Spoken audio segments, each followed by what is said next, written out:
साथियों, रविंद्रनाथ टैगोर एक महान कवि, साहित्यकार, दार्शनिक और नोबेल पुरस्कार विजेता थे।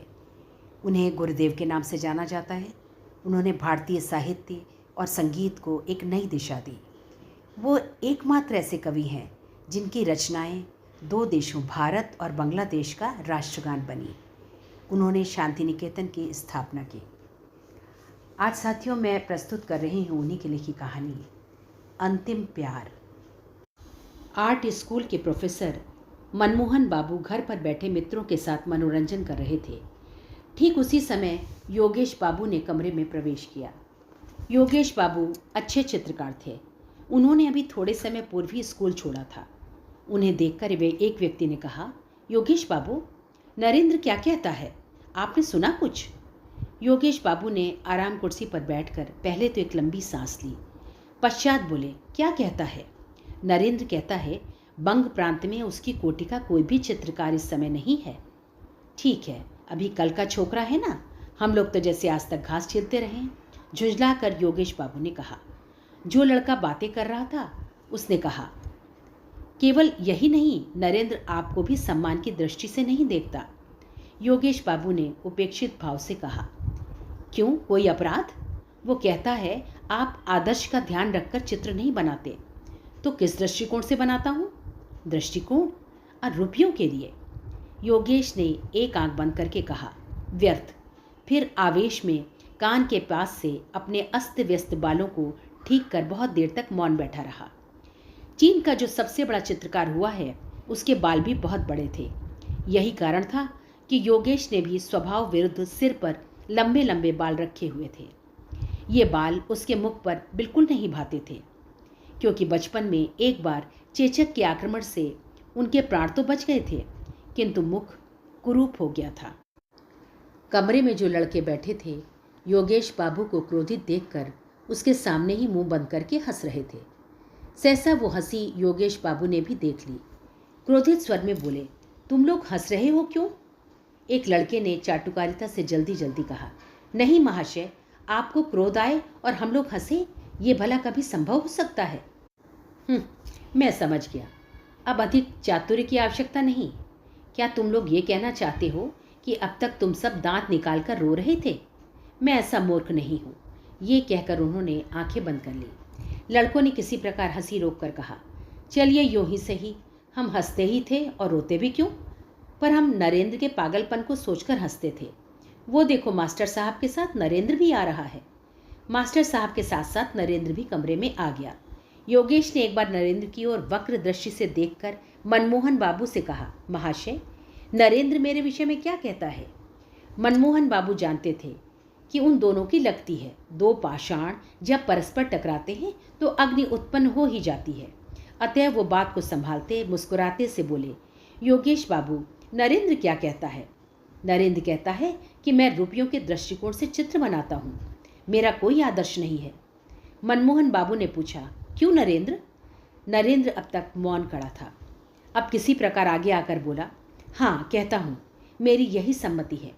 योगेश बाबू ने मुंह बनाकर कहा, बड़े सम्मति देने वाले आए, छोटे मुंह बड़ी बात, अभी कल का छोकरा और इतनी बड़ी बड़ी बातें। मनमोहन बाबू ने कहा, योगेश बाबू जाने दीजिए, नरेंद्र अभी बच्चा है और बात भी साधारण है, इस पर वाद विवाद की क्या आवश्यकता है? योगेश बाबू उसी तरह आवेश में बोले, बच्चा है? नरेंद्र बच्चा है? जिसके मुंह पर इतनी बड़ी बड़ी मूछें हों, ये बच्चा है? तो बूढ़ा क्या होगा? मनमोहन बाबू, आप क्या कहते हैं? एक विद्यार्थी ने कहा, महाशय, अभी जरा देर पहले तो आपने उसे कल का छोकरा बताया था। योगेश बाबू का मुख क्रोध से लाल हो गया। बोले, कब कहा था? अभी इससे जरा देर पहले? झूठ, बिल्कुल झूठ। जिसकी इतनी बड़ी बड़ी मूछें हो उसे छोकरा कहूँ? असंभव है। क्या तुम लोग ये कहना चाहते हो कि मैं बिल्कुल मूर्ख हूँ?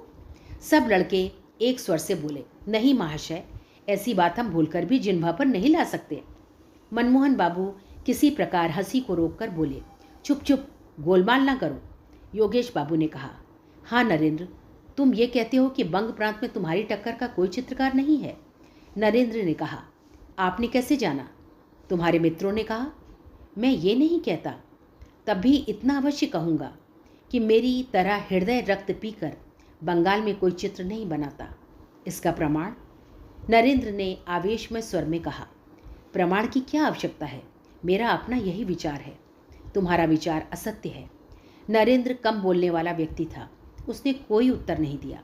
मनमोहन बाबू ने इस अप्रिय वार्तालाप को बंद करने के लिए कहा, नरेंद्र, इस बार प्रदर्शनी के लिए तुम चित्र बनाओगे ना?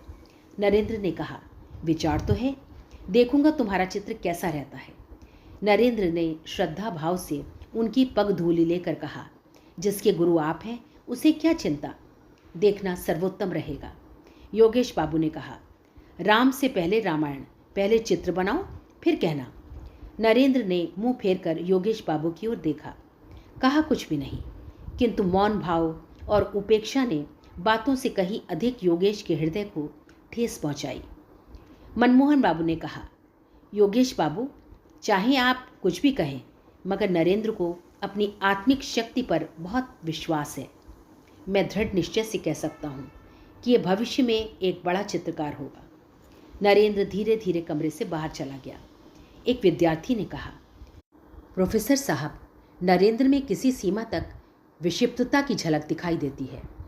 मनमोहन बाबू ने कहा, हाँ, मैं भी मानता हूँ। जो व्यक्ति अपने घाव अच्छी तरह प्रकट करने में सफल हो जाता है, उसे सर्वसाधारण किसी सीमा तक विक्षिप्त समझते हैं। चित्र में एक विशेष प्रकार का आकर्षण तथा मोहकता उत्पन्न करने की उसमें असाधारण योग्यता है। तुम्हें मालूम है नरेंद्र ने एक बार क्या किया था? मैंने देखा कि नरेंद्र के बाएं हाथ की उंगली से खून का फव्वारा छूट रहा है और वो बिना किसी कष्ट के बैठा चित्र बना रहा है। मैं तो देखकर चकित रह गया। मेरे मालूम करने पर उसने उत्तर दिया कि उंगली काट कर देख रहा था कि खून का वास्तविक रंग क्या है। अजीब व्यक्ति है। तुम लोग इसे विक्षिप्तता कह सकते हो, किंतु इस विक्षिप्तता के ही कारण तो वो एक दिन अमर कलाकार कहलाएगा। योगेश बाबू आंखें बंद करके सोचने लगे। जैसे गुरु वैसे चेले, दोनों के दोनों पागल हैं। नरेंद्र सोचते सोचते मकान की ओर चला। मार्ग में भीड़भाड़ थी, कितनी ही गाड़ियां चली जा रही थीं, किंतु इन बातों की ओर उसका ध्यान नहीं था। उसे क्या चिंता थी? संभवतः उसका भी उसे पता न था। वो थोड़े समय के भीतर ही बहुत बड़ा चित्रकार हो गया। इस थोड़े से समय में वो इतना सुप्रसिद्ध और सर्वप्रिय हो गया था कि उसके ईर्ष्यालु मित्रों को अच्छा न लगा। इन्हीं ईर्ष्यालु मित्रों में योगेश बाबू भी थे। नरेंद्र में एक विशेष योग्यता और उसकी तूलिका में एक असाधारण शक्ति है। योगेश बाबू इसे दिल ही दिल में खूब समझते थे, परंतु ऊपर से उसे मानने के लिए तैयार न थे। इस थोड़े समय में ही उसका इतनी प्रसिद्धि प्राप्त करने का एक विशेष कारण भी था। वो ये कि नरेंद्र जिस चित्र को भी बनाता था, अपनी सारी योग्यता उसमें लगा देता था। उसकी दृष्टि केवल चित्र पर रहती थी। पैसे की ओर भूल कर भी उसका ध्यान नहीं जाता था। उसके हृदय की महत्वाकांक्षा थी कि चित्र बहुत ही सुंदर हो, उसमें अपने ढंग की विशेष विलक्षणता हो। मूल्य चाहे कम मिले या अधिक, वो अपने विचार और भावनाओं की मधुर रूपरेखाएं अपने चित्र में देखता था। जिस समय चित्र चित्रित करने बैठता तो चारों ओर फैली हुई असीम प्रकृति और उसकी सारी रूपरेखाएं हृदय पट से गुम्फित कर देता। इतना ही नहीं, वो अपने अस्तित्व से भी विस्मित हो जाता। वो उस समय पागलों की भांति दिखाई पड़ता और अपने प्राण तक उत्सर्ग कर देने से भी उस समय संभवतः उसको संकोच न होता। ये दशा उस समय की एकाग्रता की होती। वास्तव में इसी कारण से उसे ये सम्मान प्राप्त हुआ। उसके स्वभाव में सादगी थी। वो जो बात सादगी से कहता, लोग उसे अभिमान और प्रदर्शनी से लदी हुई समझते। उसके सामने कोई कुछ न कहता, परंतु पीछे पीछे लोग उसकी बुराई करने से न चूकते। सब के सब नरेंद्र को संज्ञाहीन सा पाते। वो किसी बात को कान लगाकर न सुनता। कोई पूछता कुछ और वो उत्तर देता कुछ और ही। वो सर्वदा ऐसा प्रतीत होता जैसे अभी भी स्वप्न देख रहा था और किसी ने सहसा उसे जगा दिया हो। उसने विवाह किया और एक लड़का भी उत्पन्न हुआ। पत्नी बहुत सुंदर थी, परंतु नरेंद्र को गृहस्थिक जीवन में किसी प्रकार का आकर्षण न था। तब भी उसका हृदय प्रेम का अथाह सागर था। वो हर समय इसी धुन में रहता था कि चित्रकला में प्रसिद्धि प्राप्त करे। यही कारण था कि लोग उसे पागल समझते थे। किसी हल्की वस्तु को यदि पानी में ज़बरदस्ती डुबो दो तो वो किसी प्रकार भी न डूबेगी, वरन ऊपर तैरती रहेगी। ठीक यही दशा उन लोगों की होती है जो अपने धुन के पक्के होते हैं। वे सांसारिक सुख दुख में किसी प्रकार डूबना नहीं जानते। उनका हृदय हर समय कार्य की पूर्ति में संलग्न रहता है। नरेंद्र सोचते सोचते अपने मकान के सामने आ खड़ा हुआ। उसने देखा कि द्वार के समीप उसका 4 साल का बच्चा मुंह में उंगली डाले किसी गहरी चिंता में खड़ा है। पिता को देखते ही बच्चा दौड़ता हुआ आया और दोनों हाथों से नरेंद्र को पकड़कर बोला, बाबूजी। क्यों बेटा? बच्चे ने पिता का हाथ पकड़ लिया और खींचते हुए कहा, बाबूजी देखो, हमने एक मेढक मारा है जो लंगड़ा हो गया है। नरेंद्र ने बच्चे को गोद में उठाकर कहा, तो मैं क्या करूं? तू बड़ा पाजी है। बच्चे ने कहा, वो घर नहीं जा सकता, लंगड़ा हो गया है। कैसे जाएगा? चलो उसे गोद में उठाकर घर पहुंचा दो। नरेंद्र ने बच्चे को गोद में उठा लिया और हंसते हंसते घर में ले गया। एक दिन नरेंद्र को ध्यान आया कि इस बार प्रदर्शनी में जैसे भी हो अपना एक चित्र भेजना चाहिए। कमरे की दीवार पर उसके हाथ के कितने ही चित्र लगे हुए थे। कहीं प्राकृतिक दृश्य, कहीं मनुष्य के शरीर की रूपरेखा, कहीं स्वर्ण की भांति सरसों के खेत की हरियाली, जंगली मनमोहक दृश्यावली, और कहीं वे रास्ते जो छाया वाले वृक्षों के नीचे से टेढ़े तिरछे होकर नदी के पास जा मिलते थे।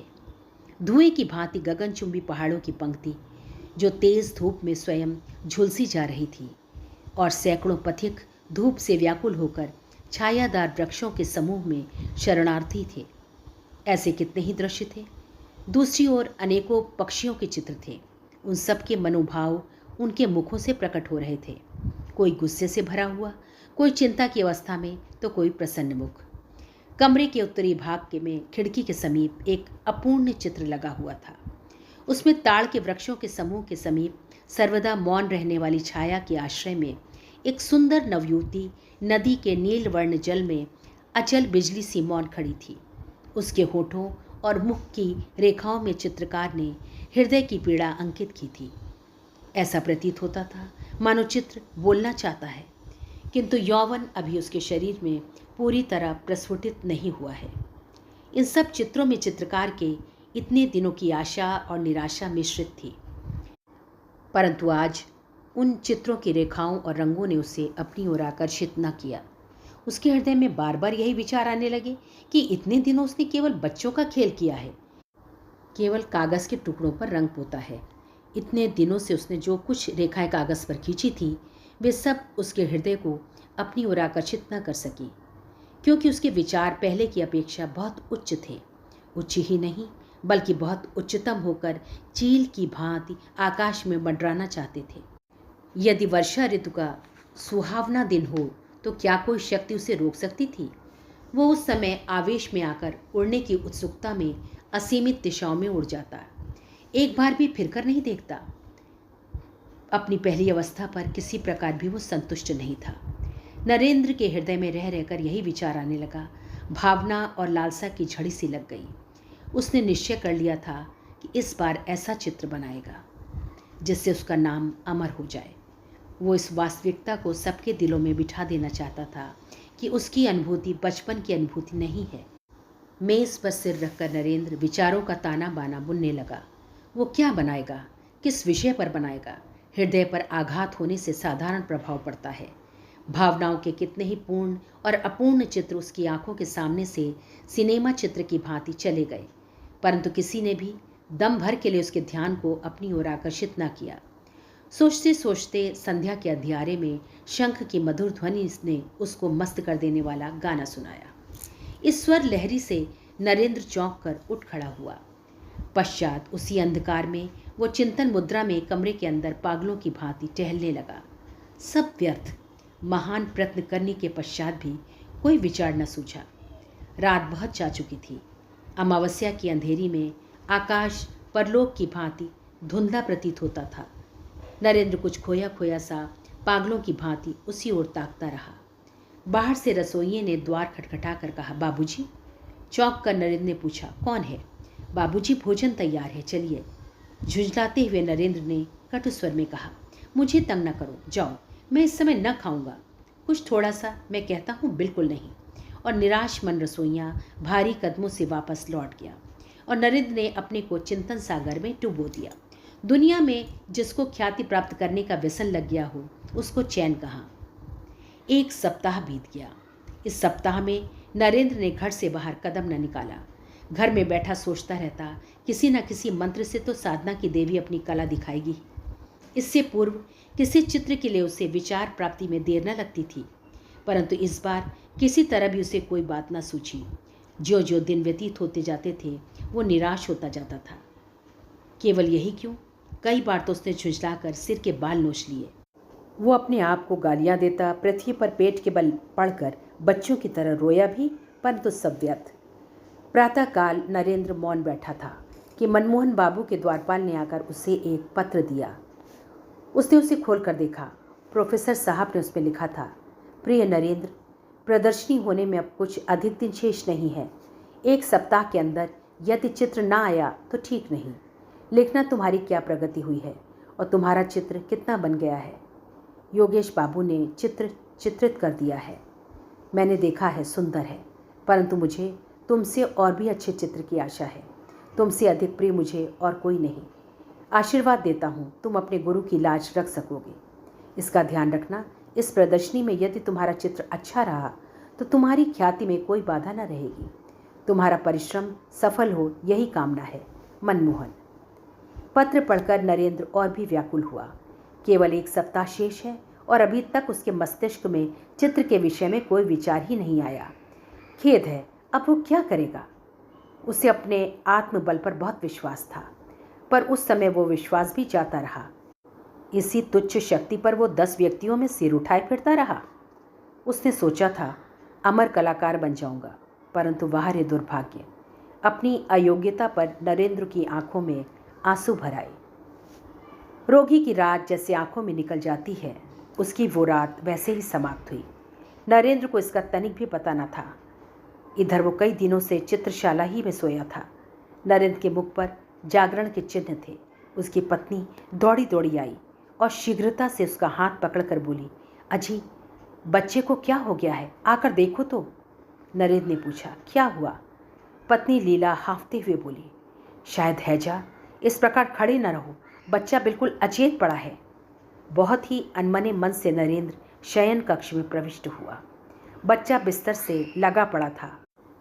पलंग के चारों ओर उस भयानक रोग के चिन्ह दृष्टिगोचर हो रहे थे। लाल रंग 2 घड़ी में ही पीला हो गया था।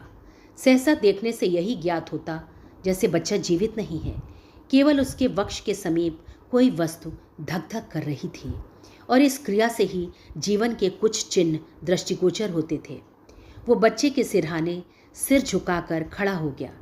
लीला ने कहा, इस तरह खड़े न रहो, जाओ डॉक्टर को बुला लाओ।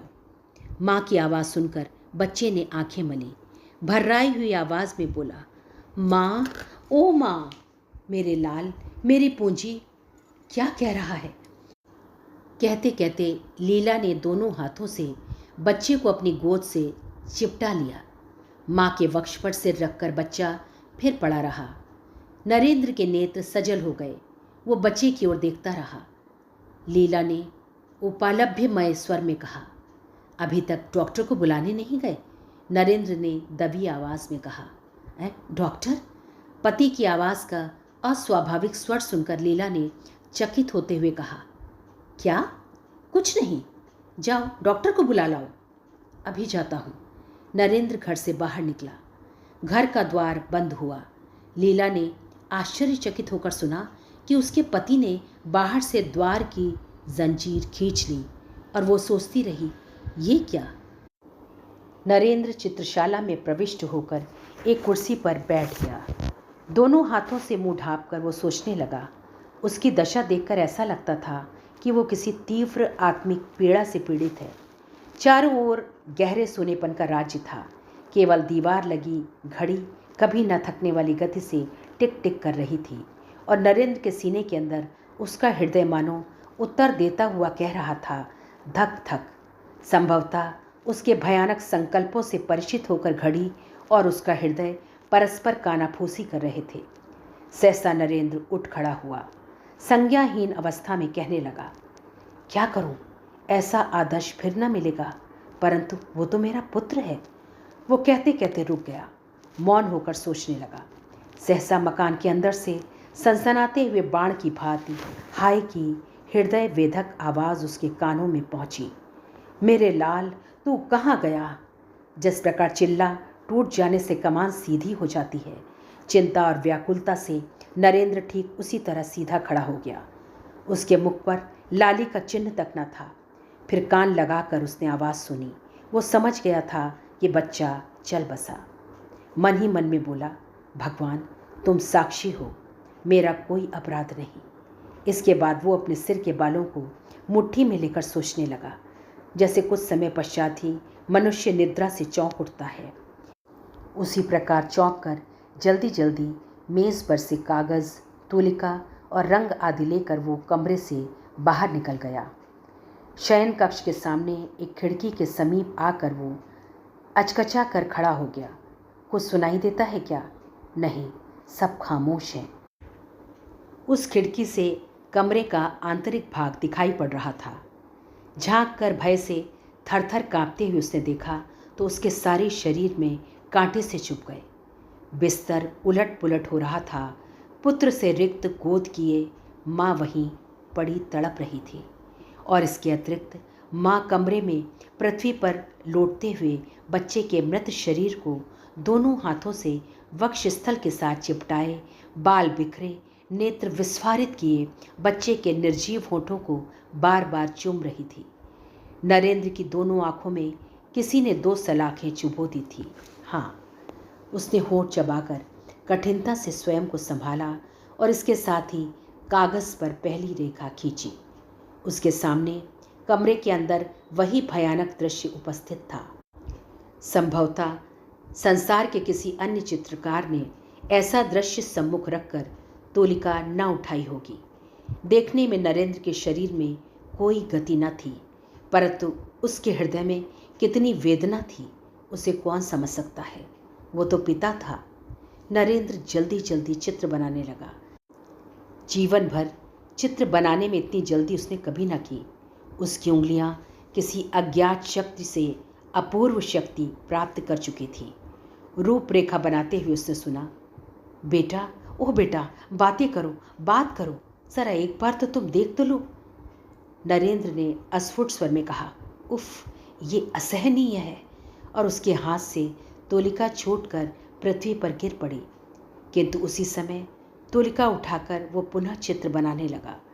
रह रहकर लीला का क्रंदन रोदन कानों में पहुंचकर हृदय को छेड़ता और रक्त की गति को मंद करता, और उसके हाथ स्थिर होकर उसकी तूलिका की गति को रोक देते।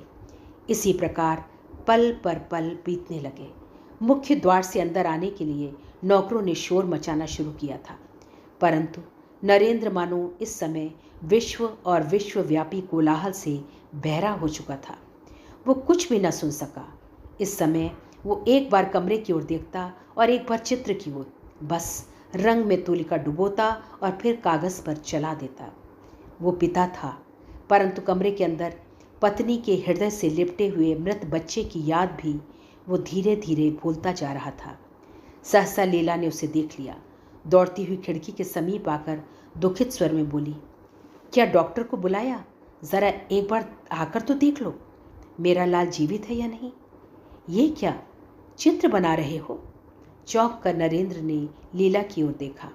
वो लड़खड़ा कर गिर रही थी। बाहर से द्वार खटखटाने और बार बार चिल्लाने पर भी जब कपाट न खुले तो रसोइयाँ और नौकर दोनों डर गए। वे अपना काम समाप्त करके प्रायः संध्या समय घर चले जाते थे और प्रातःकाल काम करने आ जाते थे। प्रतिदिन लीला या नरेंद्र दोनों में से कोई ना कोई द्वार खोल देता था। आज चिल्लाने और खटखटाने पर भी द्वार न खुला। इधर रह रहकर लीला की क्रंदन ध्वनि भी कानों में आ रही थी। उन लोगों ने मोहल्ले के कुछ व्यक्तियों को बुलाया। अंत में सबने सलाह करके द्वार तोड़ डाला। सब आश्चर्यचकित होकर मकान में घुसे। जीने से चढ़कर देखा कि दीवार का सहारा लिए दोनों हाथ जंघाओं पर रखे नरेंद्र सिर नीचा किए हुए बैठा है। उनके पैरों की आहट से नरेंद्र ने चौंक कर मुँह उठाया। उसके नेत्र रक्त की भांति लाल थे।